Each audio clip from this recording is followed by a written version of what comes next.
அதிமுக உட்பட, ஆம் ஆத்மி உட்பட, தொடப்ப கட்ட அது உட்பட போய் எதுக்கு நீ தேர்தல் பாண்டை வாங்கி காசை வாங்கி வச்சிருக்க? ஏன்பா? நாட்டை சுத்தப்படுத்த வந்த, ஊழலை ஒழிக்க வந்த முகங்கள் நீங்க தானே. அந்த முகத்தை எங்க போய் வைப்பீங்க? இந்த மாரி வந்துட்டு ஊழல் பண்ணி வச்சிருக்கீங்களே, கொள்ளையடிச்சு வச்சிருக்கீங்களே. இப்போ ஜெயலலிதாம்மா வருமானத்துக்கு அதிகமான அளவு சொத்து சேர்த்துட்டாங்க அப்படின்னு சொல்லிட்டு அவங்க மேலே காசு எவ்வளோ கொள்ளையடிச்சாங்க? எத்தனை கோடி? 600 கோடி. அப்பா நீங்கள் எவ்வளோ படித்து வச்சுருக்கீங்க? வருமானத்துக்கு அதிகமாக சொத்து. முதல் குற்றவாளி A1 குற்றவாளி, A2 குற்றவாளின்னு சொல்லிட்டு சசிகலாவை சொன்னீங்களே, கொண்டு போய் சிறையில், பெங்களூர் சிறையில் அடைச்சிங்களே. இப்போ ஜெயலலிதாவோட பணம்லாம் அங்கே தான் இருக்குதான். அது வந்து இப்போ இது கொண்டு வராங்க தமிழ்நாட்டுக்கு. அது நகைகள் இதெல்லாம் அந்த அம்மா கொஞ்சம் அந்த காலத்திலே கொஞ்சம் சம்பாரித்து வச்சது. அதையும் சேர்த்து எல்லாத்தையும் ஒரே கணக்கில் குட்டையில் போட்டு கவுண்டியில் கட்டி கிஃப்டாக வந்தது, அப்படி வந்தது, இப்படி வந்தது, ஏதோ சம்பாரித்து வச்சது அதையும் சேர்த்து எல்லாத்தையும் வந்து பிடுங்கி ஊழல்னு போட்டு கடைசியாக வந்துட்டு அங்கேயே வச்சு அதுக்கு ஏதோ கொடுத்து ஸ்லோ பாய்சன் கொடுத்து கடைசியாக காலி பண்ணிட்டீங்க. அந்த அம்மா எப்படி செத்துச்சுன்னு யாருக்குமே தெரில. எல்லாம் இட்லி சாப்பிட்டாங்க, அது சாப்பிட்டாங்கன்னு நீங்கள் உங்களுக்கும் தெரில. அந்த மாதிரி பண்ணீங்களே. அந்த ஊழல் பெருசா, இந்த ஊழல் பெருசா? அது என்ன இப்போ ஊழலில் பெருசு சிறுசுன்றீங்களா? இது எந்திரனா இது ஒரு படம். அதில் வந்துட்டு 5 பைசா திருடினா தப்பா? தப்பு இல்லை. அப்போ 5-6 கோடி தரோன்னா தப்பு இல்லை, 5 பைசா தப்பு தான். 5 பைசாவா 5 பைசாவா 1000 முறை திருடுனா அந்த கதை ஞாபகம் வருது நம்மளுக்கு. இவங்க அதிமுக 6 கோடி தாங்க திருடிச்சு, நாங்கள் தான் 600 கோடி திருடணும், அவங்க தாங்க பெரிய திருட்டு பசங்க, நாங்கள் ரொம்ப யோக்கியவான்கள்ல, நாங்கள் நல்லவங்க தெரியுமா, நாங்கள் 6 கோடி தாங்க எங்களுக்கு ஊந்துருக்குது.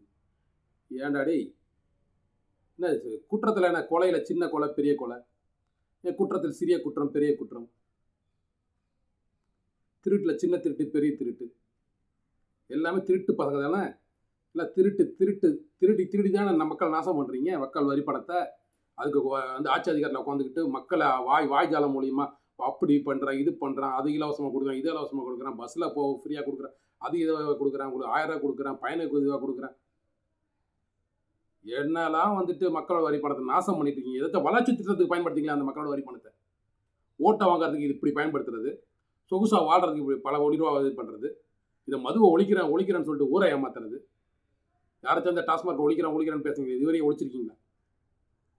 வெளிநாட்டு பானங்களும் விற்குது, நம்ம ஊர் பானங்களும் விற்குது, அதில் தான் பணம் வருது, அதனால தான் அரசாங்கமே ஓடுது. என்னென்ன கதைகள் சொல்கிறீங்க? அதை விட்டால் உங்களுக்கு வேறு தொழிலும் தெரியாது. சாராயம் காய்ச்சி வளர்ந்த கட்சிகளுக்கு அது ஒன்று தான் வழியாகவும் இருக்குது. அந்தமாரி இருக்குது. சரி, ஓகே.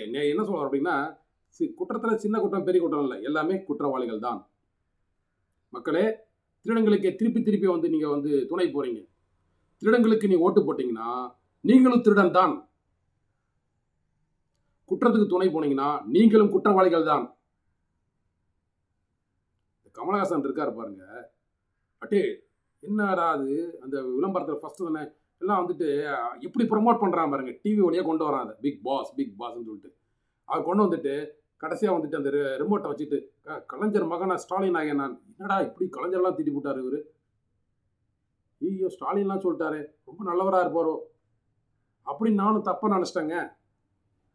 அப்புறம் பார்த்தா அந்த லூசு கொண்டு போய் அங்கே ஈரோடு அங்கே போய் நிற்கிறாரு, அங்கே நின்றுட்டு நாங்கள் வந்து காங்கிரஸ் கூட தான் நாங்கள் கூட்டணியில் இருக்கிறோம், நாங்கள் வந்துட்டு ஏண்டா அவத்து களவாணி அப்படின்னா நீ களவாணி தானே, அவருக்கு ஓட்டு கேட்க அங்கே போயிட்ட. அது சரி, அதோட முடிஞ்சதா கதைன்னு கேட்டிங்கன்னா கடைசி திமுகவோட போய் ஒட்டிக்கிட்ட. ஆரியமும் திராவிடமும் ஒன்று என்பதை நிரூபித்து விட்டாய் மகனே, நிரூபித்து விட்டாய். நிரூபிச்சுட்டு இப்போ என்ன செய்கிற நீ அப்படின்னு கேட்டிங்கன்னா, இப்போ வந்துட்டு பார்ட் டைம் ஜாப் தாங்க நாங்கள்லாம் பண்ணுவோம், ஃபுல் டைம் ஜாப்லாம் நாங்கள் பண்ண மாட்டோம்.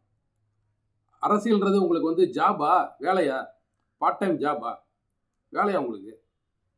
அரசியல்ன்றது என்ன? மக்களுக்கு செய்யும் சேவை. என்னப்பா சேவை? சேவை இல்லை, உன் கடமை. உனக்கு அந்த இடத்துல போய் நீ நிற்கிட்டு இருக்க, மக்களோட வாக்கை பெற்று வாங்கி வந்துட்டீங்கன்னா மக்களுக்கு வந்துட்டு சேவை செய்யணும், அதுக்காக தான் நீ போகிற. உனக்கு மயிர் அந்த வேலை இல்லைன்னா நீ விட்டுட்டு வேற வேலை பாடுற, போடா வெண்ண. போயிட்டு நாங்களும் வந்து அரசியல் கட்சி ஆரம்பிக்கிறோம், எல்லாம் வந்துடுறீங்க வருசலா, படத்தில் நடிச்சு போட்டு எல்லாம் வருசலா வந்து கியூவில் நிற்கிறீங்க, வந்துட்டு நாட்டை கெடுக்கிறீங்க, தமிழ் நாட்டை கெடுக்கிறீங்க, இந்தியா நாட்டை கெடுக்கிறீங்க. இந்தியா எப்படி சார் வல்லரசு ஆகும் இந்த மாதிரி ஆட்களை வச்சுக்கிட்டு? ரிமோட்டை தூக்கி உடைக்கிறாரு, டபார், ஐயோப்பா செம்ம இல்லை அப்படின்னு பார்த்தா, அப்புறம் கடைசியாக வந்து எங்கே போய் நிற்கிற நீ? நிற்க வேண்டிய இடத்துல நின்றுட்ட. சாரி, இந்தமாரி இந்த தான் இருக்கீங்க எல்லாமே. இவங்களுக்கெல்லாம் வந்துட்டு இளைஞர்களை வந்துட்டு எது அரசியல் புரிதல் இல்லாதனால மக்கள் உங்களாம் ஓட்டு போட்டு நாசமாகிட்டு இருக்காங்க. நம்ம கவனிக்கும் போது தான் தெரியுது. இப்போ தான் நானும் கவனிக்கிறோம். இன்னும் நம்ம மக்கள்லாம் வந்து விழிப்புணர்வு அடையணும்னா இதெல்லாம் போய் 4 பேருக்கு தெரிஞ்சால் தானே நம்ம சரி பண்ண முடியும். இதனால பொதுமக்களுக்கு என்ன பாதிப்பு வருது இந்த பணங்கள் வந்து வர்றதுனால அப்படின்னு கேட்டிங்கன்னா, பொதுமக்கள் ஆகிய நம்மளுக்கு பல ரூபத்தில் வந்துட்டு இதனால வந்துட்டு நில வளங்கள், மண் வளங்கள், நீர் வளங்கள் இந்தமாரி எல்லாமே பாதிப்படையுது ஒரு பக்கம் இருந்தாலும், இதை வச்சுக்கிட்டு தான் அரசியல் அடுத்தடுத்த அரசியல் எலெக்ஷனுக்கு வந்து இவங்க வந்துட்டு பேக் போனாக செயல்படுது இந்த பணம். இந்த தேர்தல் பாண்டு பணம் இல்லை, கொள்ளையடிச்சு வச்சிருக்க பணம், கருப்பு பணம் கொண்டு வச்சிடும். இவங்க போய் ரைடும் ஒழுங்காக விட மாட்டான். ஏன்னா ரைடு ஒரு இடத்துல எல்லாமே வந்துட்டு அவனுக்கு இப்போ பிஜேபி பாருங்க, பிஜேபிக்கு சார்பாக அவனுக்கு வந்துட்டு அவனுக்கு சப்போர்ட்டாக போயிட்டாக்கா அவன் ரைடு விட மாட்டான், ஒன்றும் போட மாட்டான். நீ அப்படி சப்போர்ட்டாக நீ போகாமல் அதெல்லாம் முடியாது அப்படின்னு பிடிச்சி ஜெயிலில் விட்டுருவோம். போட்டிருக்கான் பார்த்தீங்களா, அந்த முதலமைச்சர்லாம் போட்டிருக்கான் பாருங்கள். அடுத்து கெஜ்ரிவாலுக்கு ஆப்போசிட் இருக்கான். அடுத்து அப்படியே ஸ்டாலின் வைக்கலாம் பிளான் பண்ணி வச்சுருக்கான். எங்கே வச்சு அப்படி வருவான் பாருங்க. படிப்படியாக தானே போகணும். எடுத்தோடனே நேராக அங்கே போகக்கூடாது. ஃபஸ்ட்டு முதல்வன் படம் பார்த்தீங்கன்னா ஒவ்வொருத்தனால கைது பண்ணுவான். கடைசியாக வந்துட்டு இது நம்ம லிஸ்ட்லே இல்லையே அப்படின்னு வரும் பாருங்க. அந்த பேர் வந்து நிற்க போகுதுன்னு பாருங்களேன். ஏன்னா கை சுத்தம் இல்லை. ஏன் கை சுத்தம் இல்லை? மக்களுக்கு சேவை செய்கிறன்ற நோக்கம் உங்களுக்கு இல்லை. தன் குடும்பம் தான் இது அவங்க மட்டும் தன் மக்கள் கொள்கை இதான் அவங்க கொள்கை கொள்ளையடிப்பது மட்டுமே கொள்கை.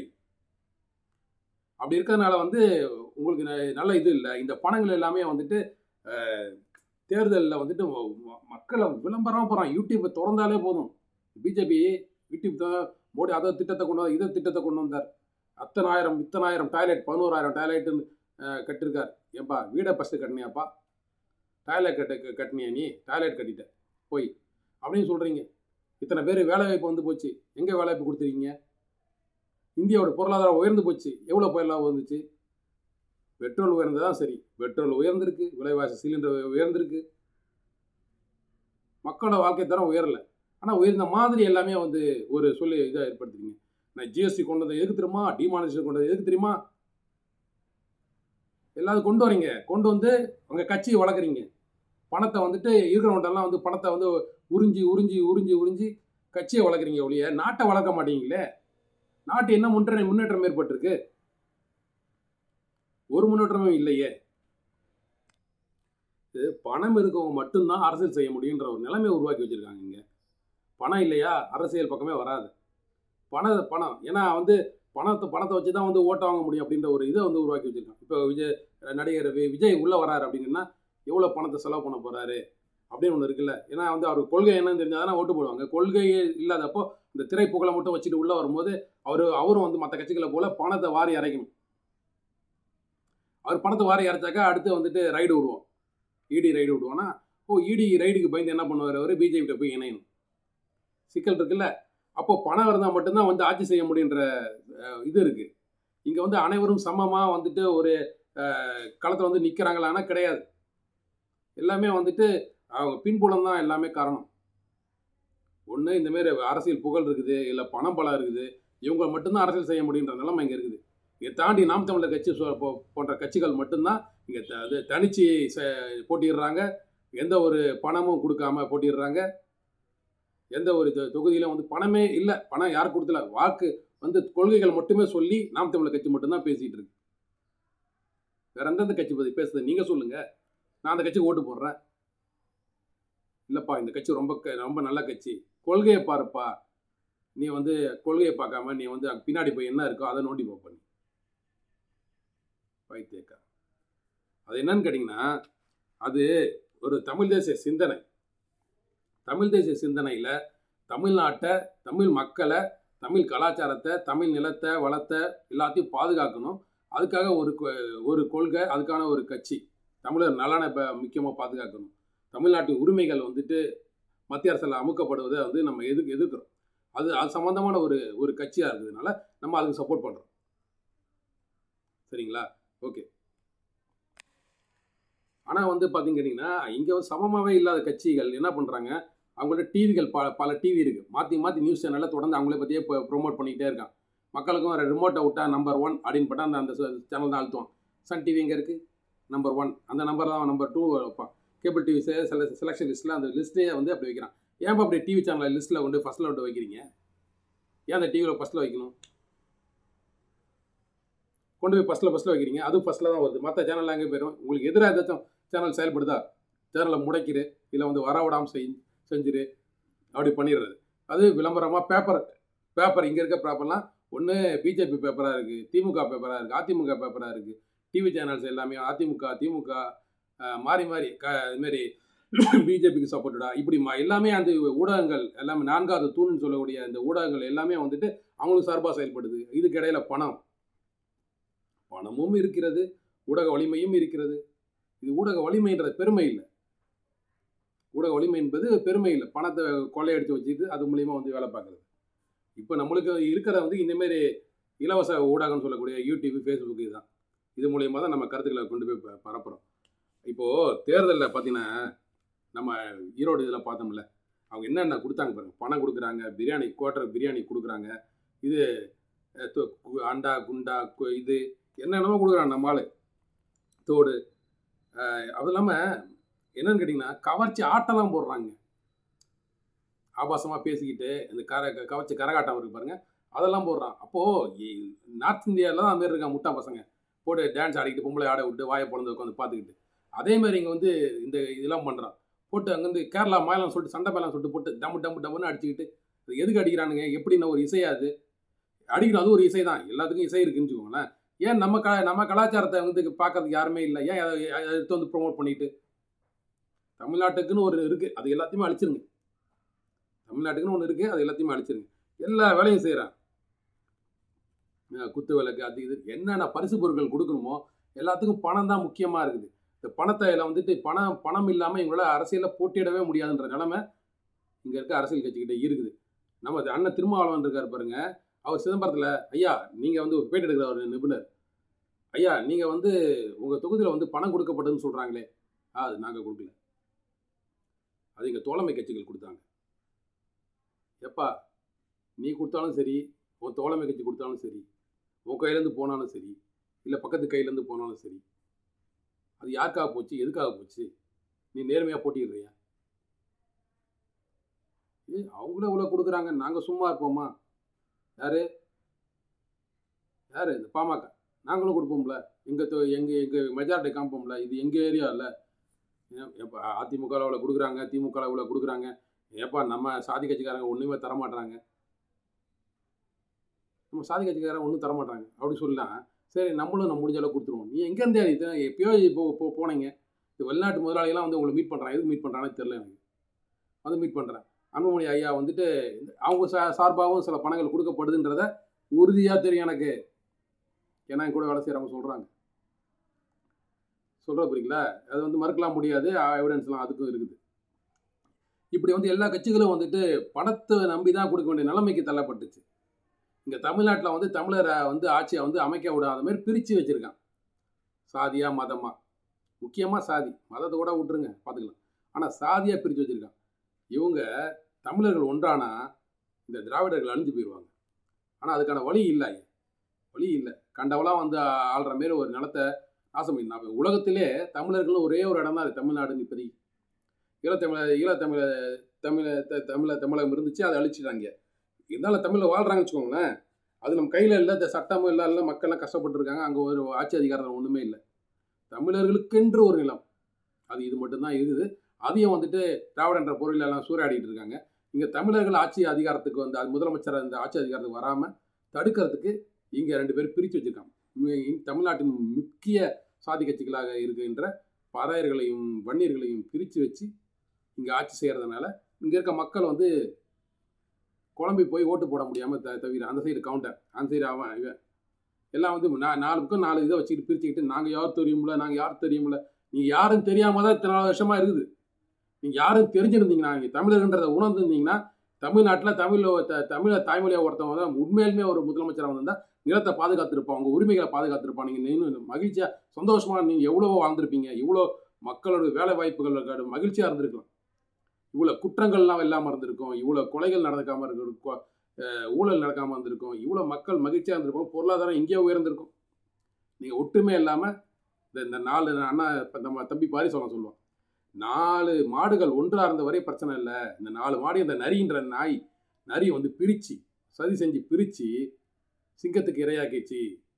சிங்கம் நம்ம மண்ணினோட விலங்கு கிடையாது. அந்த சிங்கத்தை கொண்டு வராதீங்கடா இங்கே சிங்கத்தை. அங்கே நம்ம புலி தாண்டா நம்ம இங்கே இருக்குது. இங்கே எங்கடா சிங்கம் இருக்குது இந்த தமிழ்நாட்டில்? இங்கே இப்போ அதை வச்சு சிங்கத்தை போட்டு திரியுறீங்க.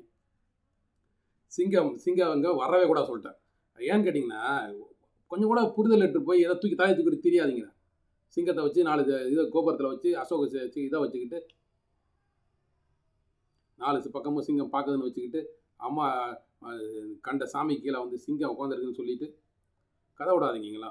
இப்போ நான் இங்கே போயிட்டு இருக்கேன் பாருங்க. அப்போது என்ன அப்படிங்கன்னா, இங்கே வந்துட்டு பிரித்து வச்சுருக்காங்க. அவளை பிரித்து உண்மையிலுமே சிங்கத்துக்கு தான் பலியாக்கி வச்சுருக்காங்க. 4 மாடுகளுக்கு அறிவு இல்லாமல் போச்சு இந்த நரி தந்திரத்தால். அதனால் மக்களே கொஞ்சம் வந்து ஒற்றுமையாக இருந்தாக்க, தமிழர்கள் ஒற்றுமையாக ஆனோம் அப்படின்னு கேட்டிங்கன்னா, இங்கே வந்துட்டு நம்மளை அடிச்சுக்க அந்த உலகத்தில் யாரும் இல்லை, வல்லரசாக விரைவில் மாறிடலாம். ஓகே, அடுத்து பார்ப்போம். மக்கள் வந்து சிந்திக்கணும். எதுக்காக நம்மளுக்கு தேர்தலில் பணம் கொடுக்குறான்? மக்கள் வந்து யோசிக்கவே மாட்டுறாங்க. எதுக்கு நம்மளை பணம் கொடுத்து நம்மளை ஏமாத்துறான்? எதுக்கு இப்போ நாய்க்கு பிஸ்கெட் போடுற மாதிரி நம்மளுக்கு ஏன் போட்டுட்டு இருக்கானுங்க? நம்மளோட வாக்கோட வலிமை என்ன அப்படின்றத ஒன்றும் தெரிய மாட்டேது அவங்களுக்கு. அதனால் என்ன நடக்குன்னு பாருங்க. அதாவது பணம் வந்து 10 செய்யுதுங்க. பணம் அரசை வந்து ஊழலில் கொண்டு வருதா, அதை வச்சு அவங்களோட அந்த பணத்தை வச்சு என்ன பண்ணுறான்னு கேட்டிங்கன்னா, அங்கே வந்துட்டு நேர்மையாக யாரும் செயல்படாமல் ஆக்கிடுவான். ஒரு கலெக்டர் இருக்காருன்னா சகாயம் ஒருத்தர், அவரை வந்து நேர்மையோட செயல்படாமல் அங்கங்கே மார்க் போடுவான், அதிகாரம் வச்சுப்பான். அந்த ஆட்சி அதிகாரத்தில் இருந்துட்டு அவனை தூக்கி அடிப்பான், எல்லா இடத்துக்கும் போடுவான். குற்றங்கள் செய்கிறதுக்கு துணை போக வைப்பான். இப்போ ஒரு போலீஸ் அதிகாரி இருக்காருன்னா நேர்மையாக போயிட்டு நல்லா இங்கே மண்ணை எடுக்காதீங்கன்னு சொல்லிட்டு சண்டை போட போனீங்கன்னா அவனை பிடிச்சி கைது பண்ணி உள்ளே போட சொல்லி அவன் மேலே வந்து ப்ரெஷர் கொடுப்பான்.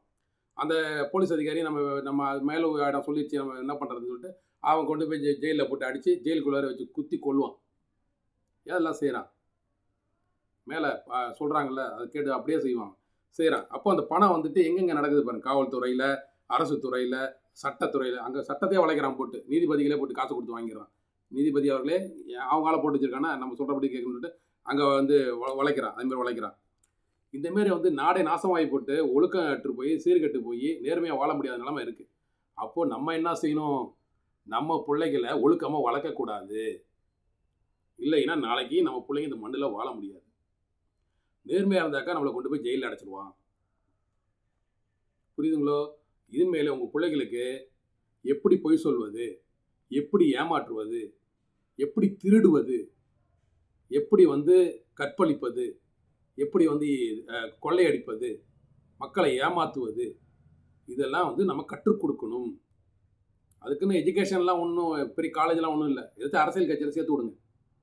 சாதி கட்சி, இந்த இப்போ இருக்க அரசியல் கட்சி ஊழல் கட்சி இருப்பாங்க, அதை தேர்வு செஞ்சு நல்ல ஒரு கட்சியில் பிஜேபி இந்த மாதிரி கட்சியில் சேர்த்து விட்டிங்கன்னா அவங்க ட்ரைனிங் கொடுத்துருவான். மதவெறி அதெல்லாம் நல்லா மண்டல ஏற்றி நல்லா வந்து ஏற்றி உங்கள் பிள்ளைய வளர்த்து விட்ருவான். அப்படியே சிறந்த குட்டி மகனாக வந்துடுவான் உங்கள் பிள்ளைகள்.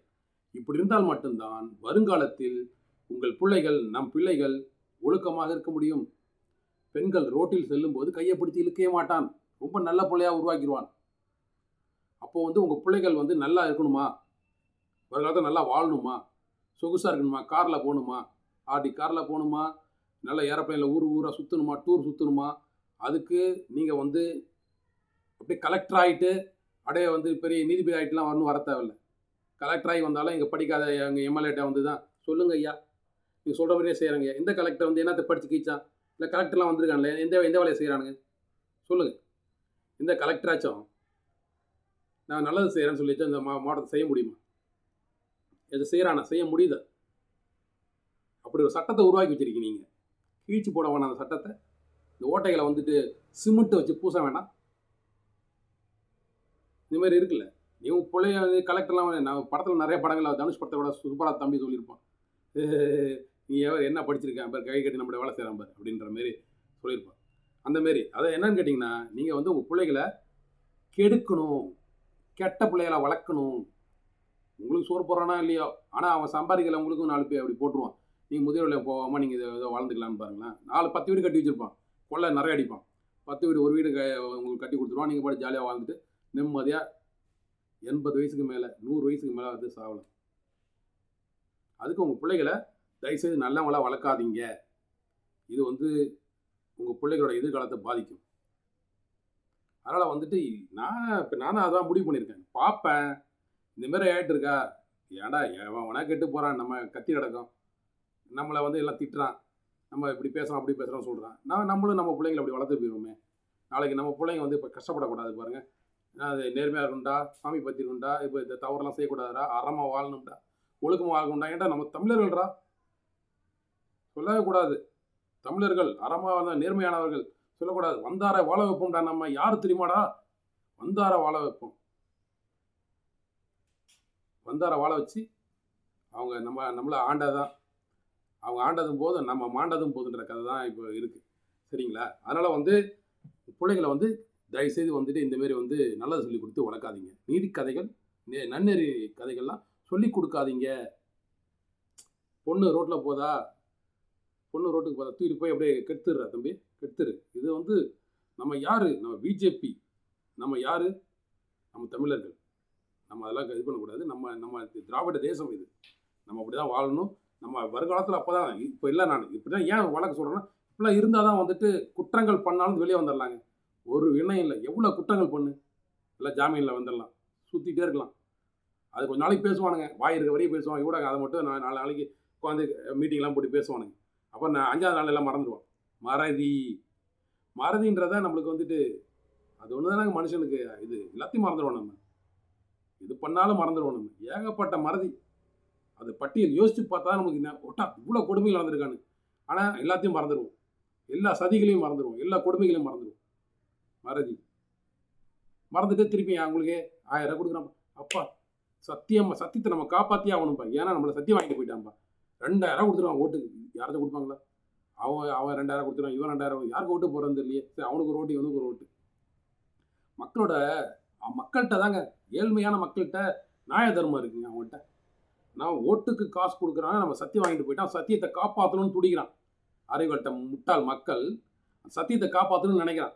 என்ன பண்ணுறான்? போயிட்டு சரி ரைட்டு, இன்றைக்கி வந்து இவங்க காசு நம்ம வந்துட்டு அதிமுக இவ்வளோ கொடுத்துருக்காங்க, திமுக இவ்வளோ கொடுத்துருக்காங்க, பிஜேபியில் இவ்வளோ கொடுத்துருக்காங்க, நம்ம சாதி கட்சி இவ்வளோ கொடுத்துருக்கு, ஆனால் அவங்களுக்கு ஒரு ஓட்டு, இவங்களுக்கு ஒரு ஓட்டு, ஆளுக்கு ஒரு ஓட்டு போட்டுருவோம்.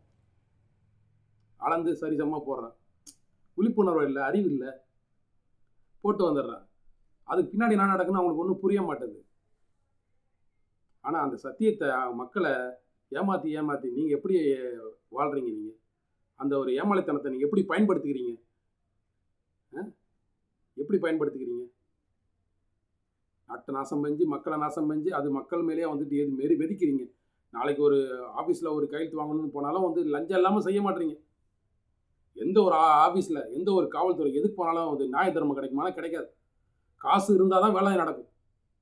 நேர்மையாக உங்கள் செய்தால் நியாயம் இருக்கும். இருந்தாலும் நீங்கள் சொன்னீங்கன்னா ஒரு இதே எடுக்க மாட்டேன். என்ன காரணம்? பணம் இருக்கவன் வேலை செய்வாங்க. பணம் கொடுத்தா அப்படி இழிச்சுக்கிட்டு எல்லாமே செய்கிறானுங்க. உண்மையா இல்லையாங்க? நீங்கள் சொல்லுங்கள், உண்மையா இல்லையா? பணம் கொடுத்தா வேலை செய்கிறாங்க, பணம் இல்லைன்னா அவ்வளோதான். எதுக்குடா சரி நம்ம நேரத்தை வீணடிச்சுக்கிட்டு இந்த நாய்க்கு நாசமாக போட்டு சொல்லிட்டு இதடா நாசமாக போ அப்படின்னு நினச்சி தான் நான் பணத்தெல்லாம் தூக்கி போடுவேன். நம்ம கொடுத்துருக்கோம். தலையெழுத்து என்ன பண்ணுறது? கொடுத்துருக்கோம். தலைமை சரியாக இருந்தால், தலை நல்லா இருந்தால் வால் நல்லா இருக்கும். தலையும் சரியில்லை, வாலும் சரியில்லை. நம்ம வாழ்கிட்ட போய் வாழே ஏன் இப்படி பண்ணுறலாம் சண்டை போட்டோம்னா தலை அங்கேருந்து அடுக்க டபக்கு நம்மளை கடிக்குது. நம்மளுக்கு தேவையாது. அதனால் ஆட்சி அதிகாரத்தை பிடிப்போம், தலையாக நம்ம மாறுவோம்.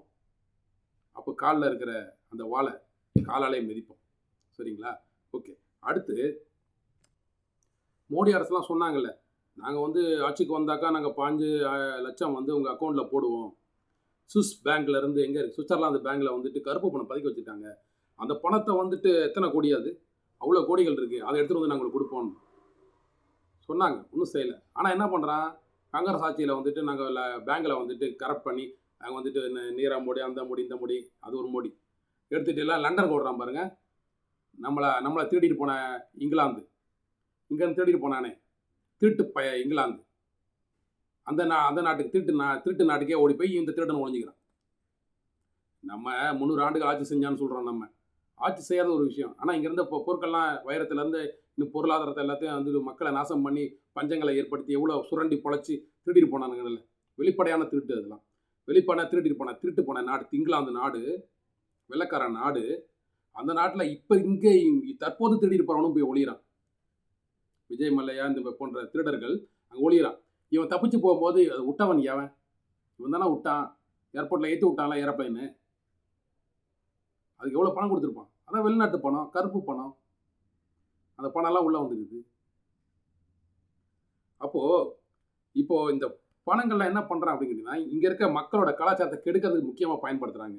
எது பாருங்களேன், இங்கே வந்து கஞ்சா விற்கிறான், மது விற்கிறான், அது விடுங்க, தெரிஞ்ச விஷயம். சிகரெட் விற்கிறான், கஞ்சா விற்கிறான், அபின் விற்கிறான், போதைப் பொருட்கள், போதை மாத்திரை மருந்துகள், விபச்சாரம் நடக்குது பான்ற பேரில். கலாச்சாரத்தை கெடுத்துட்டு இருக்கான். அதேமாரி பார்த்தீங்கன்னு கேட்டிங்கன்னா, பாலியல் குற்றங்கள் பெருகி போச்சு. பெண்களுக்கு பாதுகாப்பு இல்லை. ஜாதி கலவரத்தை உண்டாக்குறான், மத கலவரத்தை உண்டாக்குறான். பார்த்தீங்களா மத கலவரம் எப்படி வருது? பார்த்தீங்களா மணிப்பூர்லாம் பார்த்தீங்களா எப்படி நடக்குது? பார்த்தீங்களா? அதுக்கெல்லாம் பணம் யார் பின்னாடி கொடுக்கறது? கண்டுக்காமல் இருக்கணும். அங்கே இருக்க அரசியல் அதிகாரிகள் கண்டுக்காமல் இருக்கணும். கண்டுக்காமல் இருந்தாக்கா உனக்கு பணம் உண்டு, உனக்கு ப்ரொமோஷன் உண்டு. அப்படி இருக்கும்போது அந்த வேலையெல்லாம் செய்வான். அப்புறம் கொள்ளை, அது இல்லாமல் வரி ஏய்ப்பு செய்யலாம். வரி ஏய்ப்பு வந்து பார்த்திங்கன்னா எவ்வளோ வேணால் செஞ்சுக்கலாம். இன்கம் டேக்ஸை கட்ட தேவையில்லை. ஒரு படம் வந்து 1000 கோடி 1500 கோடி ஓடுதா, வாயை மூடிட்டு இருக்கணும். சொல்கிற புரியுதுங்களோ? பிளாக் டிக்கெட்டில் விற்று இப்போ 2000 கோடி கூட எடுப்பான். ஆனால் வந்து டிக்கெட் கொடுக்குற போது என்ன கொடுப்பான்? 10 ரூபா தான் போட்டுருப்போம் டிக்கெட்டில். எனக்கு என்ன, நாங்கள் தேட்டரில் எங்களுக்கு வருமானமே இல்லைங்க, நாங்கள் என்னங்க பண்ணுறது? அப்படி தேட்டரை நீங்கள் மூடிட்டு போக மாட்டான். ஏன்னா அந்த வருமானம் வந்து அப்படி தான் வரும்.